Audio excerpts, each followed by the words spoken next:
এবারে গোপন সূত্রে খবর পেয়ে বেআইনি জ্বালানি তেলের মজুদ হাতে নাতে পাকড়াও মানিকচক থানার পুলিশের।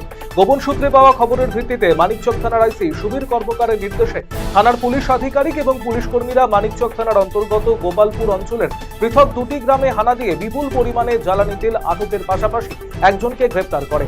মানিকচক থানার পুলিশ বৃহস্পতিবার ধৃত আবু সালামকে মালদা জেলা আদালতে পেশ করার পাশাপাশি গোটা ঘটনার তদন্ত শুরু করেছে। আচমকা শেয়ালের হামলায় জখম 4 মহিলা, ঘটনায় চাঞ্চল্য চাঁচল থানার রামপুরে। এদিন মাঠে ধান কাটতে যাওয়ার সময় ওই মহিলাদের ওপর আচমকা হামলা চালায় একটি শেয়াল।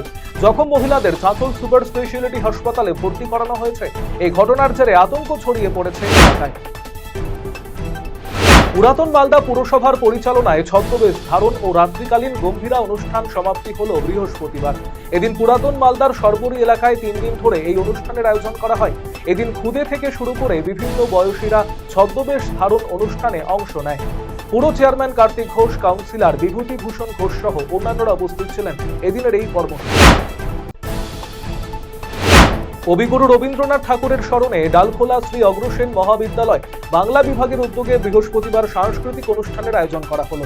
এদিন কলেজ পড়ুয়ারা রবীন্দ্রসঙ্গীত, নৃত্য, নাটক, গীতি আলোচ্য সহ বিভিন্ন অনুষ্ঠানে অংশ নেয়। এছাড়াও কলেজে রবীন্দ্রনাথের জীবনী, সাহিত্য ও শিল্পকলার বিভিন্ন দিক তুলে ধরার পাশাপাশি তার বিভিন্ন বয়সের ছবি প্রদর্শিত করা হয়। উপস্থিত ছিলেন কলেজের প্রিন্সিপাল জয়িতা বসু, কলেজের বাংলা বিভাগের অধ্যাপক দিলীপ হাজরা সহ অন্যান্যরা।